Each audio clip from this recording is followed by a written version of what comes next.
This is just a little fun segment we're gonna have here. I'm gonna talk a little bit about boxing, and then we're gonna roll out of here, right? All right. So first things first. Talking about, I was hearing how Canelo, what is his chances of beating Andre Ward? I think I was watching it in some boxing group or the other. Let me talk about this real quick. Get this out the way. I don't think James Toney would have an easy time with Andre Ward. I don't think Roy Jones Jr. would have an easy time with Andre Ward. I don't think Floyd Mayweather would have an easy time with Andre Ward. You're thinking of a guy who is trained by a trainer who is very much aware of Oakland's history, about Murderers Row, about the great Charlie Burley. Um, so let me break it down. Let me break it down. Let me break it down real easy for you guys. Canelo would never have an easy time with Andre Ward. Let's just put it that way. All right. Here are several reasons why. First reason number one, Andre Ward is well schooled in the jab. I mean, no, no, no, no, no, no, no, no. Hold on, hold on, hold on. I'm not talking about he's a good jabber. Canelo handles good jabbers. I know. No, I'm talking about he's schooled in the jab. What do I mean by that? Of all the fighters you would ever see use a jab, Andre Ward, Floyd Mayweather, Canelo Alvarez, even himself, you know, these are fighters who don't just use a jab. They know when, why, and how to use a jab. And they use several jabs. And all you got to do right now, go right up on YouTube and Google Andre Ward jab. What was the name of the thing? In this corner. And watch the interview with Andre Ward and Smitty in this corner. How he breaks down the jab. Okay, he breaks it down. This is not no. He ain't just a guy that uses a jab. Like he would tell you the several different reasons why he uses a certain jab for a certain situation. That's the kind of guy we're talking about. Okay, so once you understand that, now I'm going to say it again.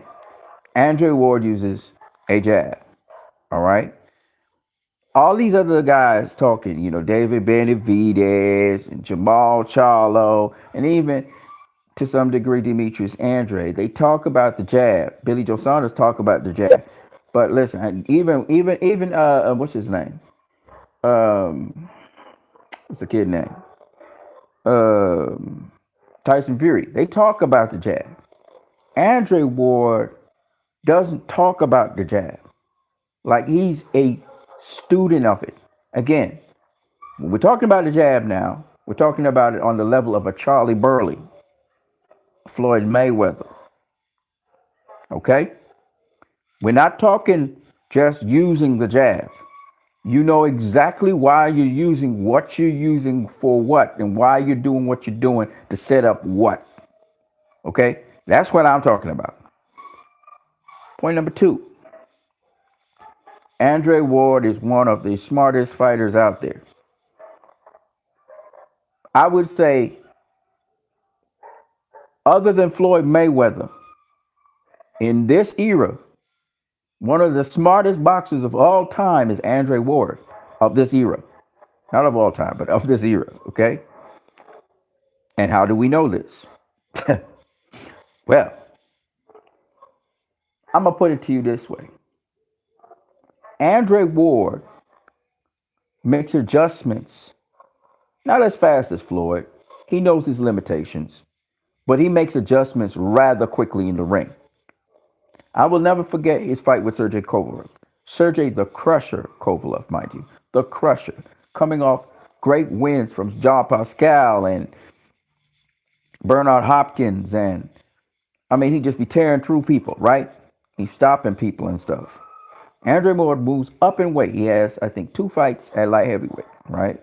One was against Paul Smith, and the other one was against Sullivan Barrera. He dropped Sullivan Barrera. And after that, he faced, I think it was Barrera first and then Smith. I can't remember which one. Barrera was undefeated, Cuban fighter, strong, skilled, okay? Now, Let me explain to you the levels that we're talking about here. When we talk about Andre Ward, why I say he's a smart fighter. He goes up against Sergey Kovalev, gets dropped, makes the adjustment. He knows why he was dropped. He's not one of them fighters who's going to get dropped again. And he never got dropped again in the fight. He got hurt once or twice, but he never got dropped again. Okay? A smart fighter. He made the adjustment. He closed the distance. He started going to Kovalev's body, and he realized, oh, you got a chink in your armor, Mr. Man. And he took advantage of it. I'll never forget round 9 when he beat up Sergey Kovalev and punched him into the ropes in the very first fight. Andre Ward is a very, very smart fighter and makes a lot of adjustments. He keeps his composure. That's point number 3. This is a fighter that keeps his composure under any situation. He has the winning mentality. This is a man who knows how to win. And we know the history of Andre Ward. From since he was 12 years old, he never lost a fight. From 12 till now, his record is undefeated, 31-0, I think it is. No draws, none of that. This is a man who knows how to win. If Andre Ward goes up against Floyd Mayweather, Mayweather does not have a mental advantage over Andre Ward in terms of winning and the desire to win. I'm letting you guys know this is a special guy. Guys who never lost in their career are different beasts. Okay? Joe Melmaz, what's up, man? What's up, my brother? Okay? So that's 4 points, right? 1, he knows how to use the jab. There are guys who are jabbers, excellent jabbers. Work, yes, great with the jab, all that. Well, this guy knows when to use it, how to use it, why he's using it, and what he's setting up with it. Okay? That's 1. 2, he's a smart fighter. Smart fighter. There many fighters out there. All right? Roy Jones Jr., highly skilled. You know, guy could do things that are impossible in the ring. Incredible athleticism. Different mindset. Outside of boxing. Borrowing from animals and shit. Okay? Just different breed. Pernell Whitaker. Different breed of boxer. Just mastered the footwork to be able to turn you in a circle all night long. You can't touch him. And he keep on bopping your head with a jab. But there's a difference between a very smart fighter, a fighter that sees and makes adjustments to win. Then the point number 3, this man knows how to win. This man's a winner. Okay? And point number 4, I said, is he has composure. What I just told you there, very few fighters have all that combination. And the last point, Andre Ward has a sense of history. He knows his history of boxing. He has been schooled very well by Virgil Hunter.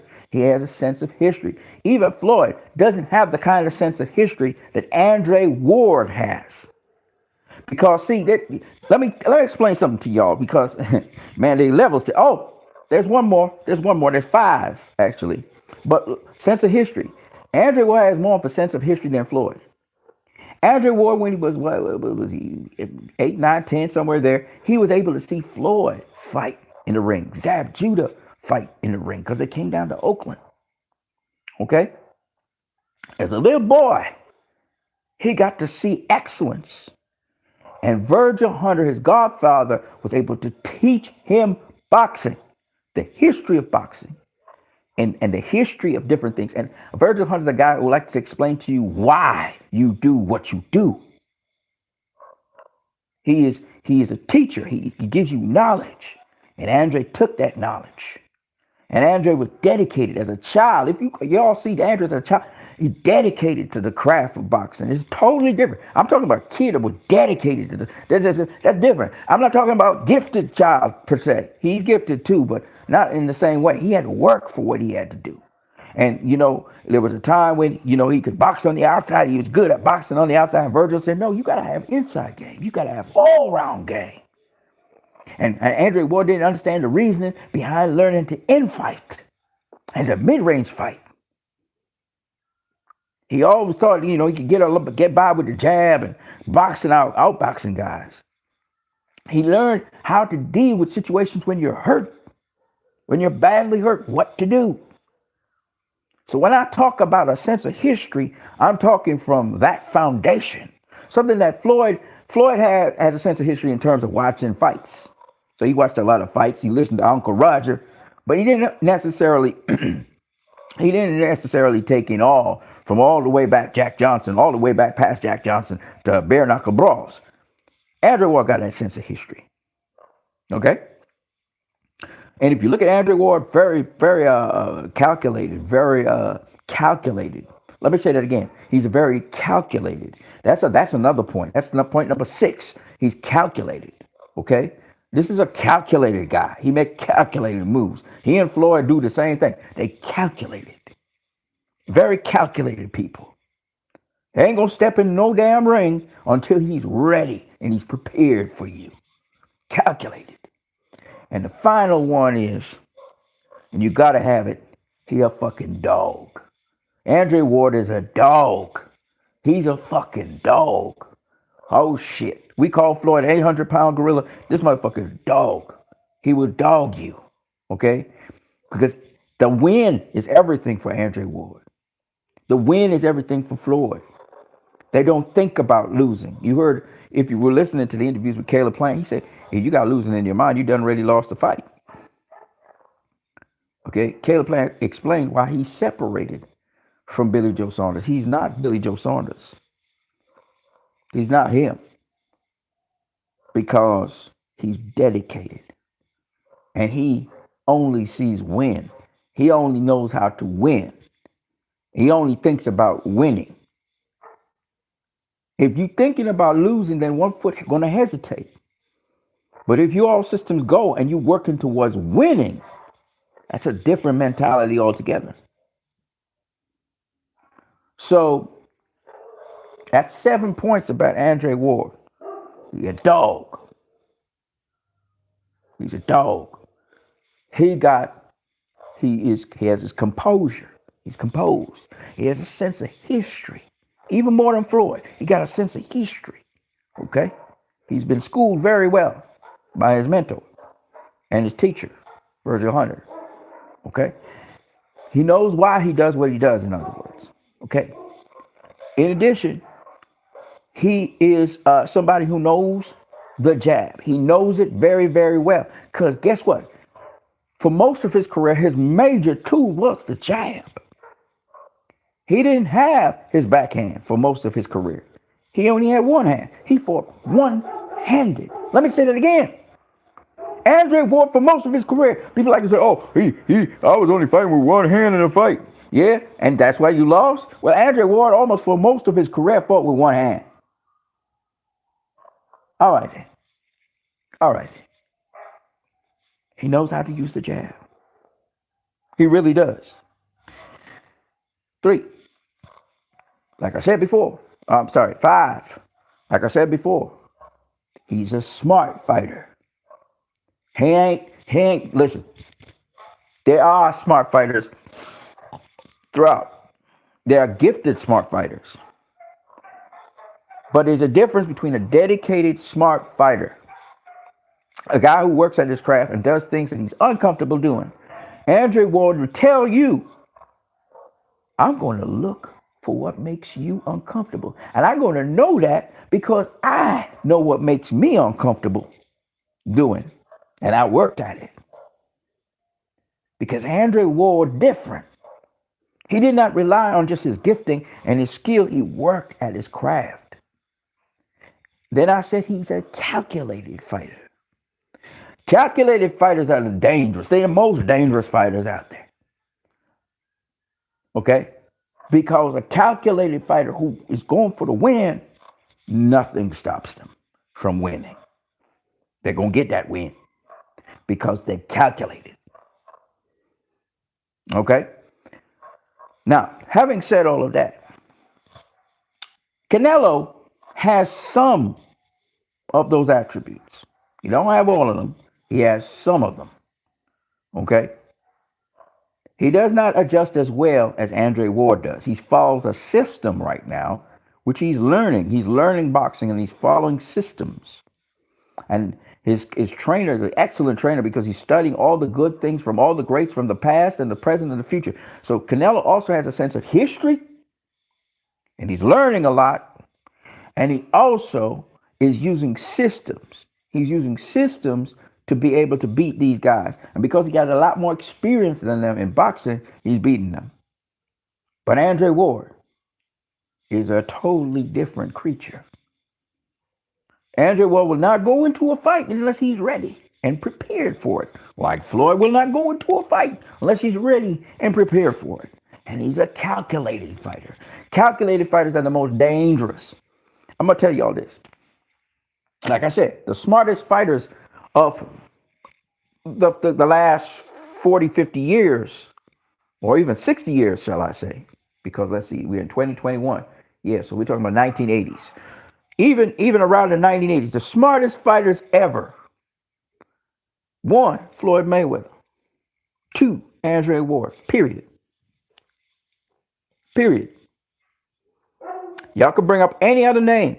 Oh, James Toney, he was a smart fighter. Nah, he wasn't a smart fighter. He was a smart fighter, yeah, but he won a calculated fighter. He won a fighter like Floyd and Ward that dedicated his entire life and career to boxing, to dominate, to be the best, to win and just win. He wasn't like that. Okay? They say, well, Roy Jones Jr., he was a great fighter. Didn't turn down nobody.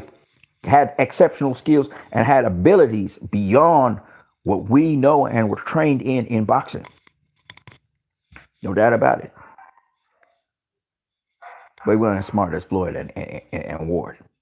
He wasn't as calculated. You would say, well, how about Julio Cesar Chavez? Nope. How about Sugar Ray Leonard? Nope. How about Marvin Hagler? Nope. How about the great heavyweight champion of the world? How about what's his name? I could see his face, but I can't remember his name. He beat Muhammad Ali. You know who I'm talking about? Yeah. Fought all the way up into the 90s. It was whooping ass, too. He got knocked out by Mike Tyson. Yeah, him. You guys know the name, say it. But nope. He was smart, but nope. Calculated fighters I'm talking about. So, if Andre Ward went up against Canelo, he'd beat him. If Andre Ward is going up against James Toney, he'd beat him. I said it. If Andre Ward was going up against Roy Jones Jr., let's see if respect for Roy and everything, and Roy's a hell of a lot more gifted and physically skilled and equipped, he's still going to beat him. Because it ain't the most gifted. It ain't the most skilled. It's the smartest. So, with Canelo, I don't see Canelo beating Andre Ward. Canelo still got a lot more learning to. Or even if he does beat Andre Ward, he's got to use a certain set of skills. He's going to have to resort to a whole other set of tools in his toolbox than the ones he's using currently. Let me put it that way. He might beat him, but he would have to use tools that he had not ever used before or rarely used before to beat Andre Ward. He can't beat him the way how he's beating these guys right now. He has to resort to something else. Because Andre Ward will be resorting to whatever he has in his toolbox to deal with Canelo. And remember, Andre Ward is physically bigger than Canelo. And Andre Ward's expertise, even though that's not the thing that he's the best at, but his expertise is inside fighting. Andre Ward is actually a very good inside fighter. Very good inside fighter. That's really his expert. That's what he's getting known for. He also can outbox very, very, very well using the jab and stuff.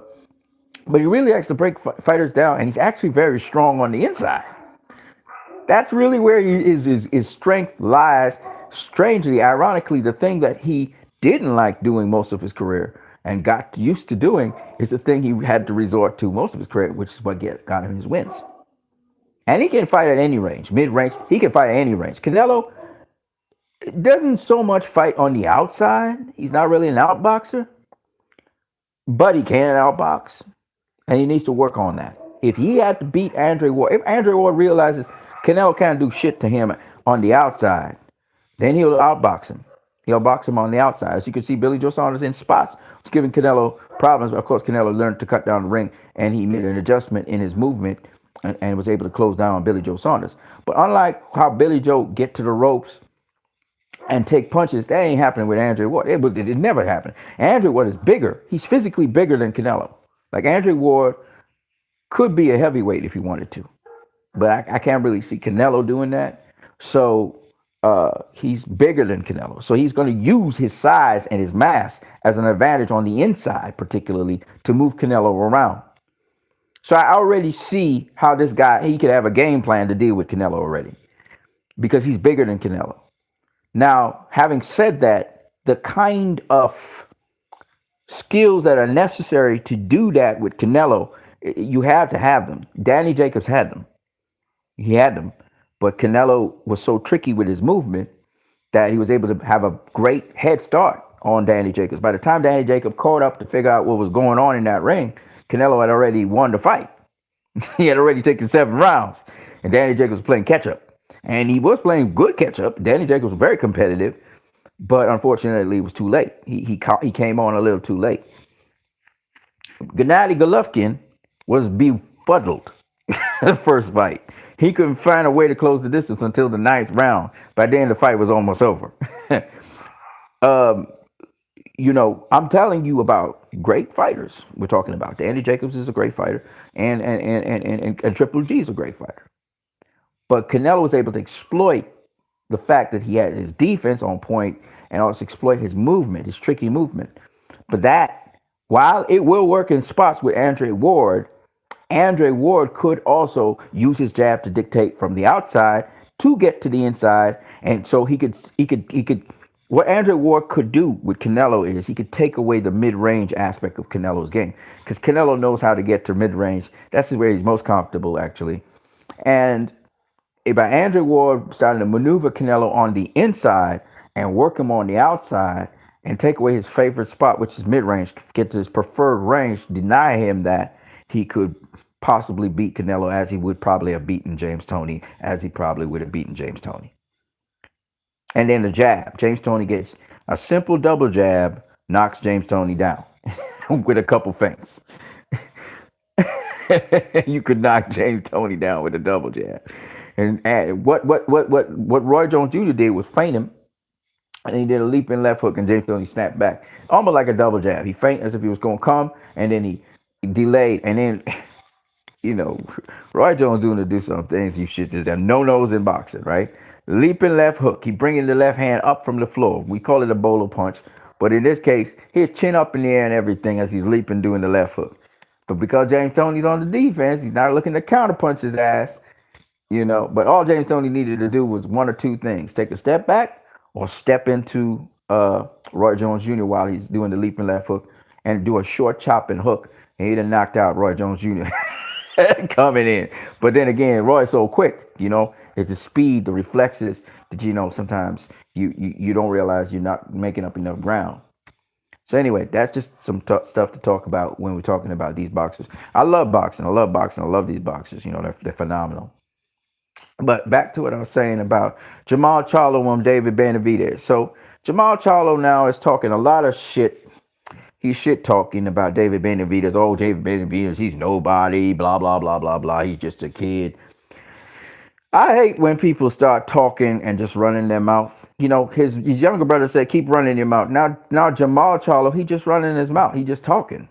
This fool ain't fought nobody except for, well, I'm not saying he didn't fight anybody, but he ain't fought nobody. Like when we think of somebody who really is somebody, this fool be like just talking. All right. So you talk about you want to do something to David Benavidez. So David Benavidez checks you and says, "Okay, what's up, Ninja? Come up to my division and let's do it." And this motherfucker just be running his mouth, right? Oh, well then we need to do this and he just putting all these things. Motherfucker ain't planning on going up to 168. So why don't you just shut the hell up? David Benavidez said, "What's up, Ninja? You call my name? Okay." Like Andre Ward with Triple G. You know what I'm saying? Then you're going to punk out like a fool. You know what I mean? This is the kind of stupidness I don't like about boxing, to be honest with you. This part of boxing annoys me. You know, that's why I don't talk. Y'all don't even see me on here talking about this crap. This fool punked out. You know, I don't know what Dante gonna say about that or Key Sports TV. You know what I'm saying? But honestly, you're punking out, bruh. You're punking out Jamal Charlo. You're punking out on the dude. If you serious about fighting the dude, then set it up and let's have it. Let's see what's happening in the super bantamweight division right now with Figueroa and Fulton and Neary and them kind of guys. And what was my boy name? They got lost his belt from Mayweather Promotions. I forgot what his name is. Them guys be serious. They like, oh, let's unify. These fools be like, oh well, he ain't brought nothing to the table. He don't got no belt, nothing. Okay then. So why'd you call his ass out then? Why'd you call him out? Why'd you open your mouth and put him in your sentence? Why did you mention his name? He didn't mention your name. You mentioned his name, fool. You know what I mean? Some people, man. So he just sound like a clown right now. And then he talking about Canelo. Motherfucker, just go fight somebody first. Or with Derevyanchenko. Derevyanchenko wasn't a world champion. All right? All you clowns want to call out Canelo. And I mean, you're supposed to. You're supposed to. You know? But here's my thing that annoys me. All you clowns call out people and then you don't fight them. All right? This Terrence Crawford versus Errol Spence thing too. Y'all just clowns, man. Either one of y'all is clowns. I don't have time for that shit. You know what I mean? You either fight each other or shut the hell up, man. Because you're annoying. You know what I mean? Y'all just talk. Lots of fumes. Don't care about the fight no more. Don't care if Errol Spence faced Terrence Crawford. Why? Because y'all's clowns. Y'all ain't going to do no fighting. Y'all want to talk. Y'all want to war talk and talk all kinds of shit. Nobody care about that. When shit talking ain't going nowhere, nobody cares about that. Wants the action. So that's why I don't really talk about those clowns. Because to me, they just clowns. They feel like talking. I never thought, I thought the sport was called boxing. I didn't know it was called talking. You know, talk and don't back up shit. I didn't know it was that. So, you know, I guess that's what it is now. You know what I mean? Come on, man. Grow up. So, with respect to, David Benavidez, he'd never be, the only person he called out is Canelo. Okay? And he be talking about Canelo. Everybody else calling him out. Right? Caleb Plant wanted to face him. Okay, he fucked that up with the belt and everything.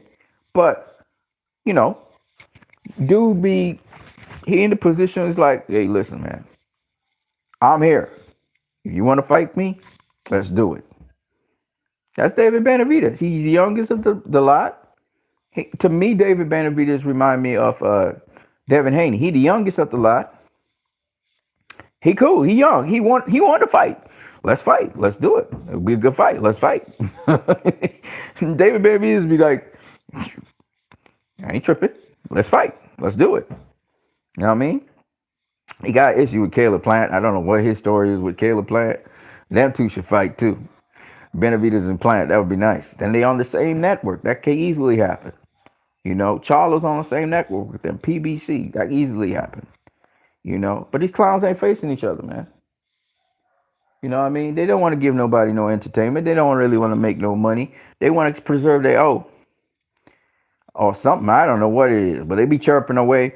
Chop, chop, chop, chop, chop. And ain't nobody paying attention to you. It's like Cry Wolf. You talk too damn much. Y'all just be running your mouth, but you ain't doing nothing. You're just the same place. Nobody cares about that. We want to see matchups. We want to see boxing where people are actually facing people. We don't want to hear blah, blah, blah, blah, blah, blah, blah. But y'all ain't serious about it. Demetrius Andrade roll up on Canelo. He talk his little talk. Then he talked about threatening, going into the yard, fighting, whatever. Yeah, okay. So you showed up at the guy's fight, but what was your purpose? What was your goal? Was it to make a fight with the dude for real, or was it just for show? Like these are the things that I'm trying to understand. You know, Arslan Lara, he came right up on the fucking stage. I was like, with Canelo, he was like, hey, man, let's do this, man. The fans want to see it. I want to see it. We the fans want to see it. Let's do it, man. You know what I mean? You know, he kind of bombed Canelo's thing, but, you know, and Canelo was like, fuck it. I'm going to do it. Demetrius Andre rolls up on there. All right, man, let's make this happen. You know what I'm saying? Let's make this happen. Canelo tells him, get the fuck out of here, right? And Andre's like, all right, cool, cool, cool. But listen. You say I don't face him. In other words, he showed up. All right, cool. What's he going to do now? Face somebody. You know what I mean? Get somebody. Make that fight happen. These nuts says Canelo beats Ward. I don't think so, but maybe. What do you think? I just talked about it, bro. I just talked about it in detail. You're reaching me at the end of my video. Very unlikely he beats Andrew Ward. If Andrew Ward takes a fight, he's not taking a fight to lose. He bringing it. It don't matter if he got a weak knees or what. He gonna come into the fight to win. So, and there's just too many variables. I mean, you just look at the guy's career. It's like some people say, well, Joe Kazaki would beat Andre Ward. I'm like, I don't know about that one. Joe Kazaki was a smart fighter too, but he was a fighter that depended more on activity. You know, he did do his little feints and things and set up his punches and stuff, but he based off activity. And the thing with Joe Kazaki was he wasn't really an infighter. Ward would try and close the distance and rough him up on the inside, rough up his body on the inside, pound his body on the inside, like I said before. And that's where Ward does his best work.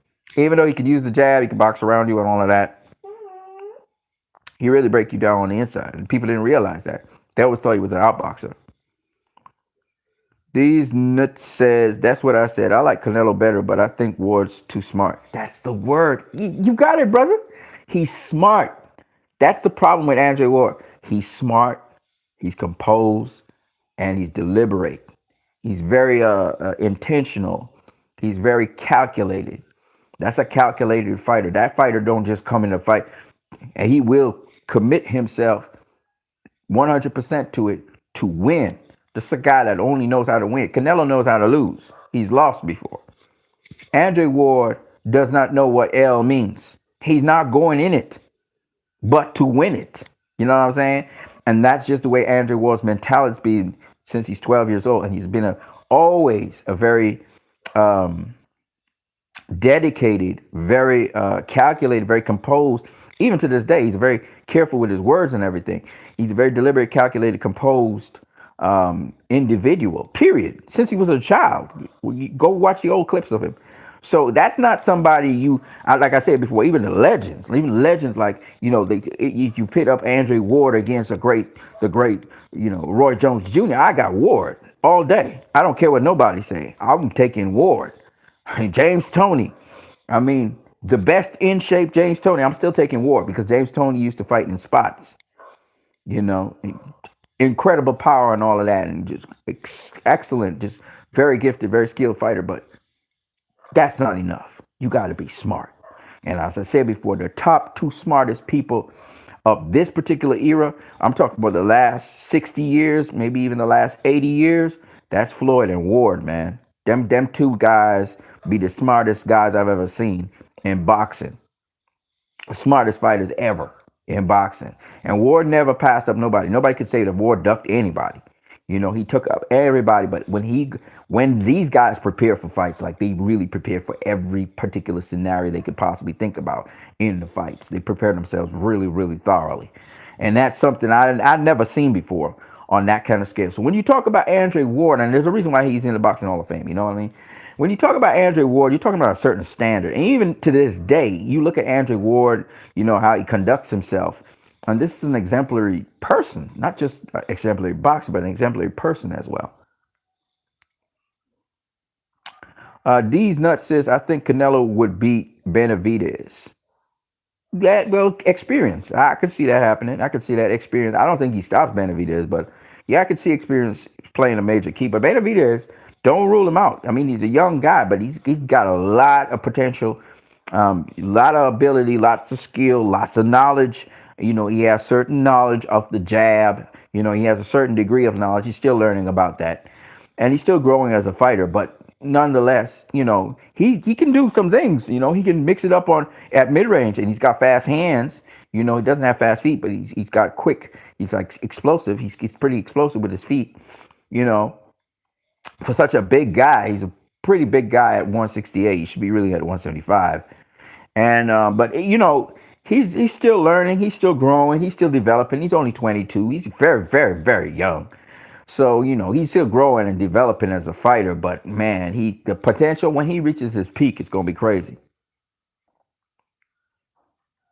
But yeah, I see Canelo because he's got so much experience. I could see Canelo beating him. I could see different ways how he could approach it and win the fight. D's Knit says, like when he was out boxing Kovalev, nobody wanted to see that. Yeah, Ward. Ward, yeah, he was out boxing him on the inside. He was roughing him up on the inside, yeah. And that same strategy he used in the second fight. He knew he, he did his homework, man. These nuts says, yeah, Ward is a legend. He's something else. You know, it's unfortunate that this level of fighter is underappreciated. The sacrifice. This guy, since he was young, the sacrifice he put into boxing to get to that premier level, that premier perfection, in the pursuit of perfection of boxing. You know, it's sad that people just don't understand how good Andre Ward really was, and that he had to work hard, unlike Floyd, who was gifted to some degree and, you know, grew up around people who boxed all the time. Ward had to acquire it. He had to secure, he had to apprehend, he had to work on his stuff. I almost agree that Canelo's doing the same thing right now, and he's developing as a fighter as well. He's working on his craft with systems and stuff like that too. You know, it's kind of the same, but Andre Ward had to work to become what he was, and to do the things he did not want to do to become to be where he was at. And he understands every single added tool that he has in his disposal, and when to use it, and why he uses it, and for what he uses it. And he doesn't have all the great array of tools like, say, Floyd or Roy, but the tools he has, he knows how to use them to get that W. And that's the thing I like about Andre Ward. Man, he's such a perfectionist. These Nuts says, man, I got Jones, but I'm biased because that's my favorite fighter. Win, lose, or draw. I don't give a fuck. I'm going with Roy Jones. I know he was spectacular. He was, again, very gifted fighter. Not just gifted, but also just a special fighter. He was able to see things about fighting that, generally speaking, the world of boxing never saw. So that was something that was kind of unorthodox to the sport of boxing. Roy brought a certain unorthodoxy to it, even though Roy was a technical fighter. He was a technician in that ring, but he brought, his athleticism, and also he brought a different set of array of skills that had never been seen before in boxing, because he was emulating animals in his farm. So, you know, that's another level of craziness right there. And the world hadn't seen something like a Pernell Whitaker, for example. You know, the style was just different. I'm not saying that Roy wouldn't give Andre Ward a hell of a lot of problems. I'm not saying that. What I'm saying is Andre Ward has too many components that makes me believe Roy would not beat him. He just wouldn't. Or if he did, he would have the most difficult fight of his entire career, because he would not be able to just rely on his unorthodoxy, and also on his gifting and certain trap sets that he liked to use a lot. Because Andre Ward would know about all those things. Like I said, this is a really well-learned boxer. It's not like James Toney. James Toney was taught by one of the greatest trainers ever. But he did not go all the way with that trainer. If he had gone all the way with that trainer, James Toney would be the greatest boxer that ever lived. Ever lived. But he did not. So it is what it is. Dedication is a whole different thing. It's a different ball of game. You know what I'm saying? It's ridiculous the lack of respect Ward gets. I'm telling you, man. The guy, he's very, very special. Shakur Stevenson had Ward as a mentor, and that was one of the best things he could ever have. I think he still has him as a mentor. I don't think he has him as a manager, but Andre Ward is if you want to get something, the closest thing I have, and he has a lot of respect for Floyd. And he has gifts that Floyd don't have, and he has tools that Floyd doesn't have in his game. Really great tools that I don't think Floyd has, but Floyd is a different boxer. But the mentality is the same as Floyd's. He has the very same mentality of Floyd. That's why he's undefeated. Preparation, preparation. I'm going to beat you. I will beat you. I will win. I will win. That mentality is listen, what I'm talking about is to the death, If it costs him his life, he's going to die with his hands raised. He's going to have his hand raised, then he's going to drop down and die. But he's going to have his hands raised. That's the mentality of Andre Ward and Floyd Mayweather. To the death, I will win. It's a sickening thought how extreme these guys are. That's how extreme Andre Ward and Floyd is. That's why they're undefeated. Joe Kazaki. Why do you think that mother? Kazaki ain't the most. What do I say? He kind of awkward and stuff, but the mentality that I will win, I will get the W. That's something. Undefeated fighters don't just be undefeated for no reason, especially if they face legendary fighters. It's something where they're determined to win. Regardless, they're gonna fight on. I think of Kawasaki versus Bernard Hopkins. I thought Bernard Hopkins won that fight, but that's not the point. Kawasaki adapted to Hopkins with his quick, herky-jerky, rapid punching style. He was able to get that fight close enough to get that W, and he was really beating Hopkins down the stretch. Hopkins was clinching up like mad. You know what I mean? And so my point is, whereas Hopkins had faced loss, he knew what it was to lose. Kawasaki had never known what it was to lose. But Kawasaki versus Ward is a totally different game. Ward is a guy, he not only doesn't know how to lose, but he's willing to die to win. That's what people don't understand. They don't understand that. When you see Ward walked away from the sport of boxing, never to return again, he did that because he knew he was done. And his body was broken down anyway. And he knew if he going into the sport, he's giving it till he wins. He going to the death. So unless he wanted to end up, in critical condition with major injuries for the rest of his life, he decided that's it. I'm gonna put this down. And he got bad knees to this day, but it seems as though his knees are hopefully improving. But Andre Ward, oh my God, that's why people would say Andre Ward versus Adonis Stevenson. People don't even hesitate. Andre Ward. People don't hesitate because this guy, just look at his career, man. The one guy that dropped him was Darren, I think it was Darren Barker was his name or something like that. They dropped him. That dude got back up after he got dropped. Cold. Like we froze him up.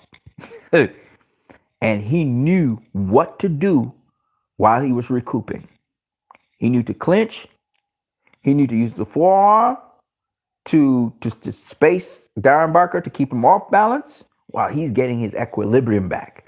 Watch it. Andre Ward versus, was it Darren Barker? Somebody. I can't remember what the guy's name is. It's not Darren Barker, but whatever. Watch that fight because it teaches you so much about what to do when you're hurt. And that's not something you can consciously do. Really, you're not really quite there. So, but nonetheless, it's something you should rehearse over and over again. When you get hurt, what are you going to do in the ring and make it second nature to yourself? because you can't wait till you get hurt to know these things. That's how far Floyd and Ward go. Every situation, they know what to do in that ring. That's what I said. They're very calculated moves, calculating everything. How they deal with their opponents, how they deal with the ring, how they deal with negotiations, how they prepare, calculated. And that's a whole other level from all them guys from the 80s. That's why I listen to a lot of guys talk about, all the guys from the, they used to fight in the street, man.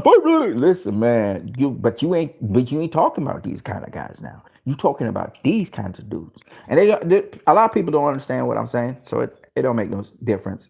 Even boxers sometimes they don't understand what I'm saying because some of those boxers don't know what it takes to be on that level. They don't know what it takes to be undefeated like that. They don't understand that because they've been defeated, so they don't understand that. So there's like people say, sometimes they say the average guy can't understand perfection and what Floyd and Ward have done.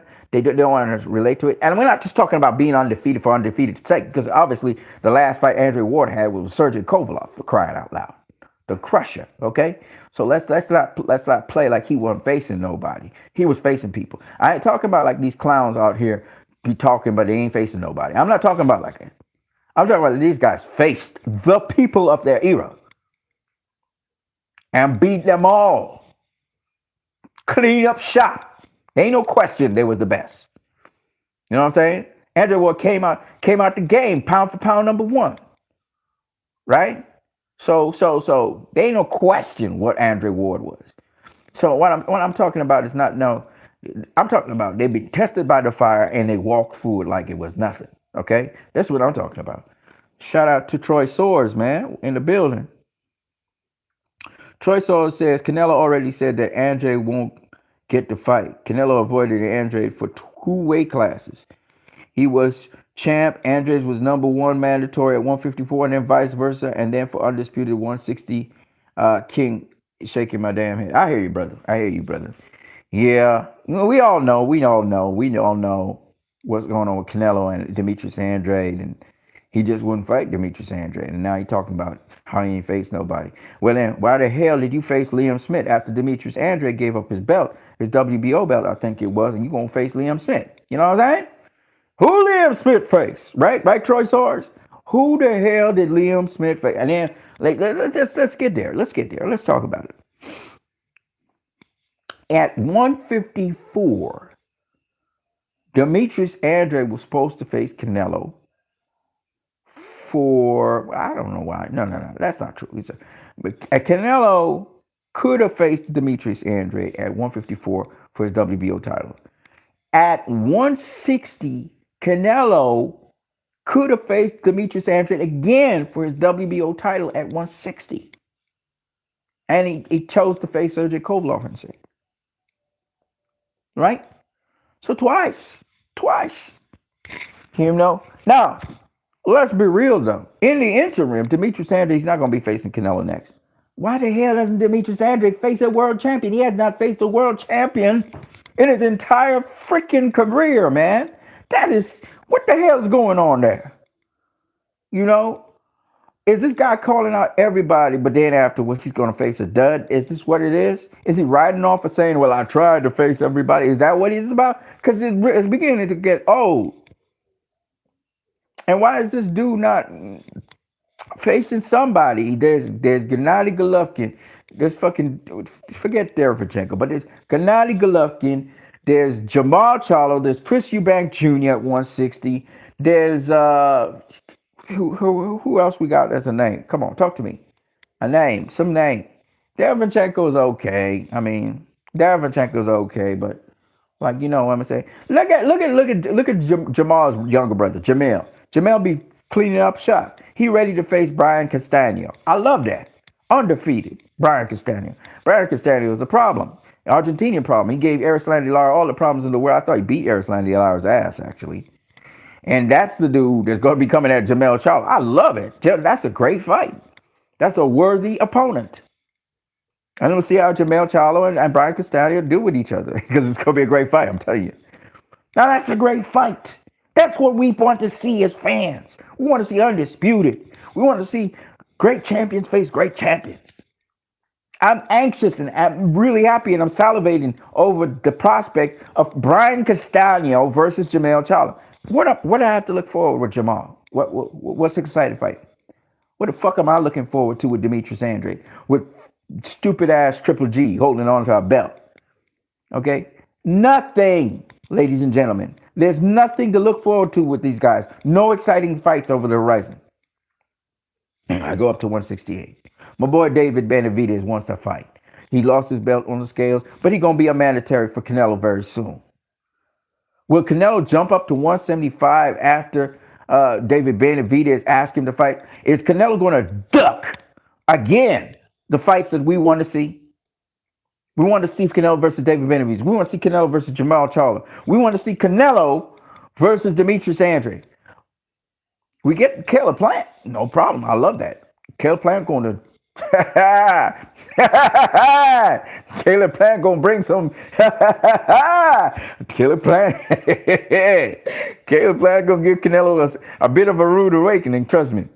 I just praying that fight be made first before I say anything else. I want to see Canelo versus Caleb Plant because I know Caleb Plant don't play. Caleb don't play. Okay? Caleb Plant don't play. That white boy don't play. Y'all gonna see. That boy can box. All right. Y'all gonna see. This is not Billy Joe versus Canelo. Billy Joe punked out. Caleb Plant ain't punking out. Y'all gonna see. Y'all gonna see. Canelo might win it, but Caleb Plant, that's the dude. Poobie Sister says all the talk about Bub versus Spence died down lately.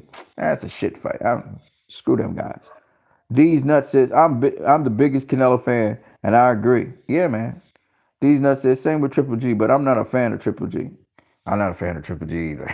But I respect him. I respect him. The ninja, put in the work and became something, became a name. I give him all the mad props for that. But I don't like Triple G. He's overrated. Poobie Sister, more overrated, Triple G or Tank. Who's more overrated? I don't know, man. That's a good one. I don't know. Tank. I don't know. Good question. Because Tank right now avoiding the entire lightweight division. He jump up to super lightweight. Talking about he gonna face Barrios. Who the hell is Barrios? These guys just be ducking each other, ducking the big fights, trying to build fights. That's just some lame ass shit, no doubt about it. These Nuts says no, Loma and Triple G. Loma's not overrated. Loma's legit. Triple G's overrated. I'm not gonna lie about that. His defense is not great. Loma has defense. Loma fought some people. He really did fight some people in his career. And you got to give him his props, man. You got to give him his props. Loma beat this dude before he got old. He was supposed to face Ryan Garcia, and then he didn't. What's his name? World champion. What's the guy name? Louis. What is it? I can't remember the guy's name. From Venezuela. Then he also faced, and that was the guy was the dude at the time too. He also faced Guillermo Rigondeaux. Rigondeaux came up 2 weight classes, but he still faced Rigondeaux, man. It's Rigondeaux we're talking about, And he faced, what else did he face? It was good. I'm trying to remember who else he faced. He faced a couple good guys, man. He lost a fight, too. But the way how Ryan Garcia destroyed Luke Campbell, it made Loma look like, that's the guy that you talk about, Loma. Ryan looked like he could destroy Loma, man. Oh, man, These Nuts says he called me out, man. He said all Canelo fans are swindlers. Who called you out? Loma versus Willie Pep. That's Loma. Loma beats Willie Pep, man. Come on now. Willie Pep. Willie Pep was a featherweight ninja. Loma is bigger than Willie Pep. Loma fought all the way up to lightweight. Now, Willie Pep did fight at lightweight every now and then too. Don't get me wrong, but I don't know. Willie Pep might beat Loma. Who knows? I don't know. I think Loma would beat Willie Pep. I mean, I don't know. I don't know. I don't know. I don't know. That's. I have to think about it. I have to think about it. I have to think about what Willie Pep does specifically, his style and that kind of thing. Yeah, I can't really. I can't really say. Because they're about the same size, and aren't they? These nuts says Triple G called me a swindler. For real? For real? Triple G knows you? Oh, you know Triple G. Okay, okay, okay. Cool, cool, cool. I'm going to say this about Triple G. Because that motherfucker's cardio is off the freaking charts. Okay? That motherfucker has excellent cardio. That's one thing I got to give him. Triple G's cardio is ridiculous. Okay? Triple G called me a swindler because I'm a Canelo fan. Yo, Canelo's cool, man. Canelo's that boy got some skills, man. The boy got some skills. The boy's got some skills, and he keeps on learning every day. He's not just content with where he's at. He's always trying to get better. So that's the thing about the game. Poopy Sister says Spence versus Roberto Duran. Whoa, whoa, whoa, whoa, whoa, whoa, whoa, whoa. Slow down, slow down, slow down. Slow down, slow down, slow down, slow down, slow down. First of all, I don't want to talk about. I don't like to talk about legends and tear them down. And two, like it was a different time. It was a different time. The Duran of the 80s and the 70s, they fought at the weight class, same day weigh-ins. Errol Spence does not fight same day weigh-ins. So Errol Spence comes in like what, 155, something like that on fight night. So he's a lot bigger than Roberto Duran. That's a problem. That'd be a good fight though. I would love to see it. Love to see it. You know, Duran got some skills, man. Duran got some mad skills. He was more of a banger too. He was a banger, he was an inside fighter. Spence loved to fight on the inside. That would have been a nice fight, man. I would like to see that. These Nut says, yeah, Triple G is a super athlete.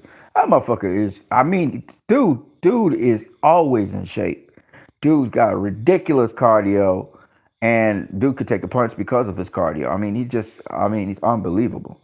Troy Source says Jamal talking the same nonsense about Andre that he does about Benavidez, but won't fight either one. Lil G is only trying to fight Canelo and nobody else. He needs to retire. Troy, you are so correct. I mean, you call him Lil G, but you take it after Andre Ward now. Andre Ward calls him Lil G. Andre Ward has no respect for Triple G. Triple G name dropped him. He said, like, this Lil G call out my name. He called me out and he didn't want to fight me. This fool. You know what I'm saying? He called him Lil G. Poopy Subscribe says, if you don't have defense, you're not beating Triple G. That's right. You better believe it. You can't take them punches. You're right. You gotta have defense to beat Triple G. No doubt about that. You got to. You can't go blow for blow with hey, you cannot go blow for blow with Triple G. Nobody can. He's strong. He's strong. That motherfucker is strong. These nuts says exactly. That's why that's the thing with boxing, right? You can have a flawed boxer, but he's exciting because he brings to the table specific things. Like Triple G. You know, a Triple G fight against a certain kind of opponent, you're guaranteed a knockout. You guaranteed a knockout. If a fighter thinks they're tough and they want to go into a tough man contest with Triple G, You're going to lose that fight. You have to use boxing because Triple G, when it comes to toughness, Triple G is probably the toughest guy out there, and he's been tough all his career, all his life. So you're not going to beat Triple G being tough. You've got to be strategic. Like I said before, guys like Andrew Ward, like Floyd Mayweather, and to a lesser extent Canelo, they're very intentional fighters. They're very calculated fighters. They're not just going in there trying to just wing it. Nah, hell no, hell no, hell no. They ain't trying to just overpower a dude because they're going to be guys that can take your punch, and they're going to be fighting back, and so you're going to have to go all 12 rounds with those guys. So what are you going to do? So you have to have a game plan. You have to have a strategy. You have to know what you're working on. You got to know what you're working on their body. You got to make them hesitate. You got to get them to guess where you're going to go, and not with excessive movement, with nuanced movements, with feints and those kinds of things. And that's what Canelo and Floyd and Andre Ward and so many other great fighters. That's what they do. Well, it's really a handful of fighters actually, because that's hard to do, because you got to keep your composure to be able to do those things, and a lot of fighters can't keep their composure. They just can't. They get rattled because they're not used to the scenarios. They never had the scenarios played out. They never had to spar in such scenarios. They didn't have fight fighters like that in such scenarios. Whereas guys like Floyd and Canelo and Ward, because they're not known as power punchers. Like Canelo's seen now as a power puncher because he's been stopping people of late and hurting people of late. He did not, by the way, he did not stop Caleb Plant. He did not stop Callum Smith. Let's not forget that. He stopped Billy Joe Saunders by breaking his eye, but he did not stop Callum Smith. Okay, and he stopped. What's his name? He stopped Sergey Kovalev, but he did not stop Danny Jacobs. Let's not forget that. Okay, these are very important. But he didn't even stop Triple G. Okay, so let's not forget that. So he's not the biggest power puncher out there. Okay, he's sharp, he's snappy, he's smart. He knows how to target certain parts of your body. If he watches you, he's studying you as you react to get the timing, to get the speed. And if you do certain things that get you out of position where he can exploit, he will exploit them. If he can stop you, he will try and get the stoppage because he's very aggressive. He's very vicious when he starts going at things. He has punching power. Don't get me wrong. He's a puncher, but he's not a one hitter quitter. He's not an Arthur Benavidez. He ain't got heavy hands like that. He ain't a Triple G with them heavy hands. You know what I mean? And he's a sharpshooter. Um, Poopy Sister says, made boxing fans dumb. Who made boxing fans dumb? These nuts says Daniel Jacobs goes hard. Yeah, man, and he got that guy's boxing IQ is on point. I don't know what people say he don't have boxing IQ. I can't understand it. Choice Source says Canelo versus Andre. How you see that playing out? Okay, so here's the downside to Demetrius Andre, and he's a great fighter. Don't get me wrong. He hasn't lost a fight in a while too. That's why a lot of guys avoid him because they know him from the amateurs. But the problem with Demetrius Andre is this. There's levels to the sport of boxing. He's not facing, he has never faced in the pros a world champion. He has not even faced that. Now that doesn't mean it doesn't knock against him, but he needs the experience. Like Canelo been faced everybody, man. He faced everybody. He's got confidence going through the ceiling because he knows whatever is presented in front of him, he's gonna make an adjustment to it. Okay, so and then he got a trainer in the corner that is excellent as well in boxing, and so he could suggest something to him. So no matter what you do, like Canelo knew they was going to stop Sergey Kovalev in the 10th. His trainer told him, "Hey man, finish this dude. He done." He went out there and he finished him in the 10th round. Okay, they went with a game plan to stop Billy Joe Saunders, and you saw it from round one. People saying Billy Joe Saunders won round one. How? What did he do to win round one? Canelo was landing only left hooks to the body. Then in round two, he started throwing sharp lead rights to the body. Come on, man. They was looking to stop that fool. Okay, and it was working the body to break him down to stop him. It was working. They wanted to stop Gennady Golovkin too. They was working his body. They didn't work it enough in the first fight. The second fight, they was really working his body. And Gennady like sucked it up, and in the later rounds, he came back. But I'm just saying, the strategy is break the body down, the head will fall. And they was working at that with Billy Joe. Okay? All right. So that's science to boxing. But my point anyway is this. These fools ain't doing things by chance. It's calculated. They knew that Sergey Kovalev, he was weak to the body. Everybody knows that. After Andre Ward handed his ass to him twice, okay? They know. So that's why Canelo was going to the body and viciously. Anytime he tried to throw that lead right, he go viciously to the body. Somebody mix it up to the head. And what did he get him with?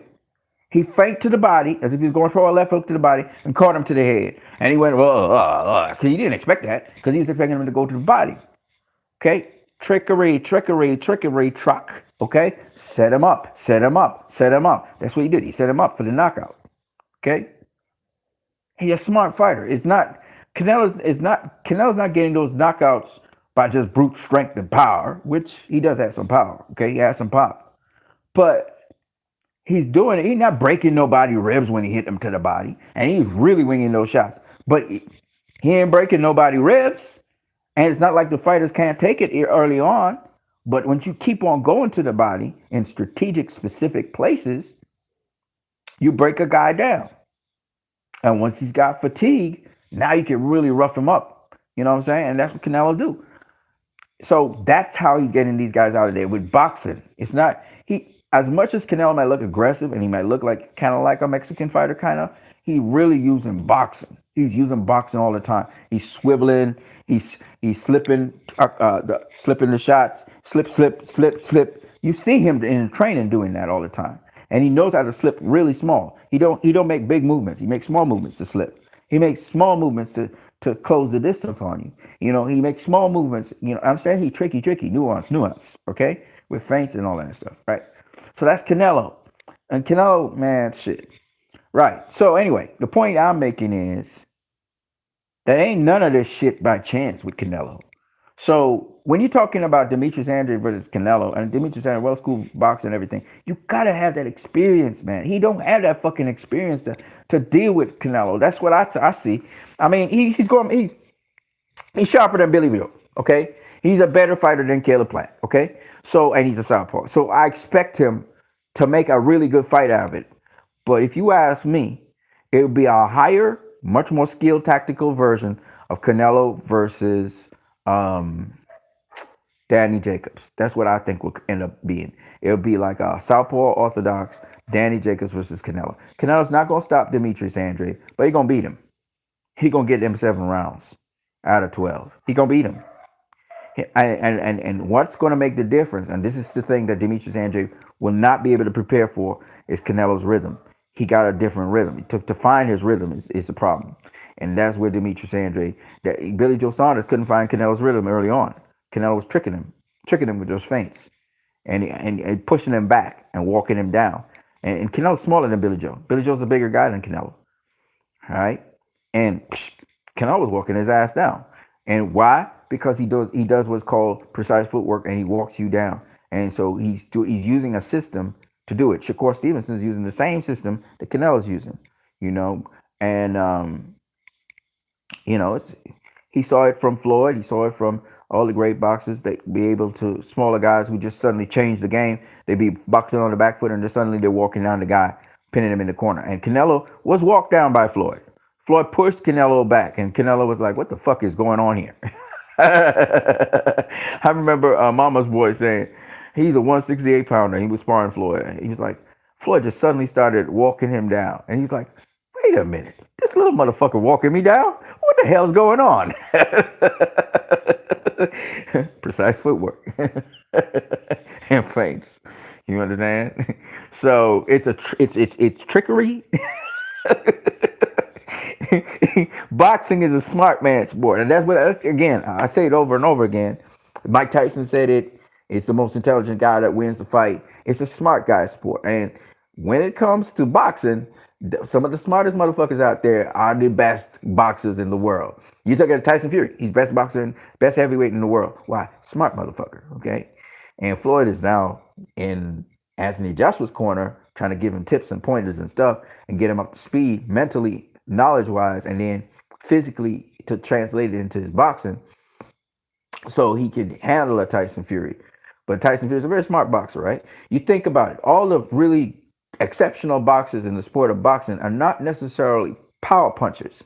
Okay, they're not known for their power. Tyson Fury's he got a lot of knockouts, but he's not really known as a power puncher, right? Yet he knocked out Deontay Wilder. How? Smart boxing. Smart boxing. Okay. When you think about Canelo, a lot of people don't think of Canelo this way, but he a very smart boxer. Very, very calculated, very, very strategic boxer. I ain't casually and calmly, almost like a Floyd or a James Toney, just really calm and cool and collective whooping your ass. Right? That's Canelo. You think of all the great ones. Think of all the great ones of recent times. I can't talk about the past, but I can talk about recent times. The really, really good boxers of recent times. It's not just the skill, it's not just the knowledge, it's the smarts. Floyd always tell you it's about the smarts. And Andre Ward, smarts is the key. Of course, you got to be dedicated. Of course, you got to have the will to win. You got to have all those other ingredients. But the thing that separates a Floyd Mayweather or an Andre Ward or even a Canelo today from the other boxers right now of his era, smarts. Not just knowledge, smarts. And it's the subtle things. It's the things that, like these subtle movements, these subtle things. You can see the game plan unfolding when you watch it subtly. Like they say, Billy Joe Saunders won round one. Who landed most of the punches in round one, and what were they? Body shots. How the hell you can say that Billy Joe Saunders won round one when he's getting hit to the body all the time? I say he must have threaded in one or two jabs, and they probably didn't hit Canelo, but he did not win round one. He did not win round two. He made an adjustment in round three, but he did not win round three. He did not win round four. He made an adjustment in round five, and he did win round five. He not only pushed Canelo back, but he was catching him with shots, and he was countering Canelo because he changed his stance, and he changed the way he threw his jab. And in round six, he made Canelo miss again, but Canelo was still landing body shots. He wasn't getting the headshots in, but he was landing body shots. Canelo had lost his composure and got excited and started falling for traps that Billy Joe Saunders was setting for him, which showed that Billy Joe Saunders could box. Then Canelo made an adjustment in round seven and started to feint before he came in, and then he continued to use precise footwork, and he was breaking Billy Joe down again.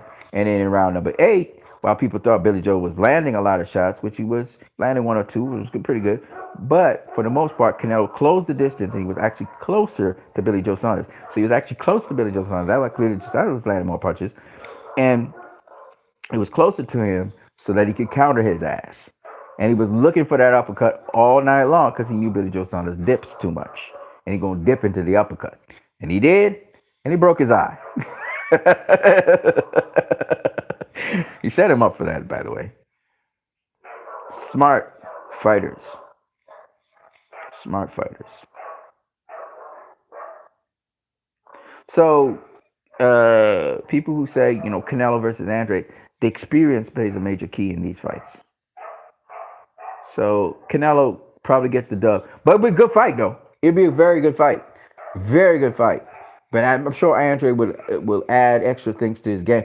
I want Andre to face somebody so he can prepare him to face Canelo. As it stands, he didn't face nobody that would really give him the test that he needs for Canelo. He's faced people that gave him tests, but I'm talking about on that level that Canelo is at. That's my problem. These nuts. Andre is tall. That would be a good fight. It'll be a good fight. Don't get me wrong. Pooey Sister says, "Hey, I noticed you haven't wore your glasses in like 3 years. I don't wear glasses no more. Neither contacts."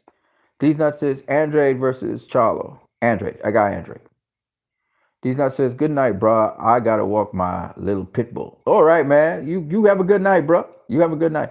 Trossard says, "Hopefully a champ or a former champ fights Andre. And if Andre wins, hopefully you finally see this fight." No more talk. Mano a mano. I'm telling you, brother. I got Andre, so maybe the better man wins. Whoever it is, he need just to step up in levels and face somebody at a level.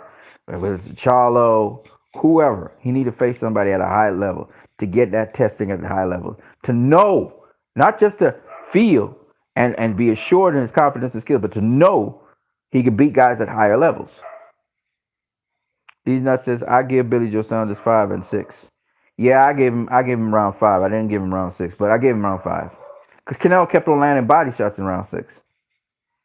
Billy Joe Saunders wasn't really doing much, but I mean, I got you, I got you, brother. Yeah, peoples, man. I'll spend like an hour and 50 minutes to 26 seconds talking about this stuff. I mean, you could. I mean, when you're talking hypotheticals like Ward versus Canelo and so on, these are great fighters. So these are hypotheticals. But I just come from my perspective. I give you my perspective on Andre Ward. I have a lot of respect for that guy. Um, and I have a lot of respect for Andrew Ward. I have a lot of respect for Floyd Mayweather. I have a lot of respect for Pernell Whitaker. I have a lot of respect for James Toney. I have a lot of respect for Roy Jones Jr. I have a lot of respect for Roy Jones Jr. A lot of respect for Roy Jones Jr.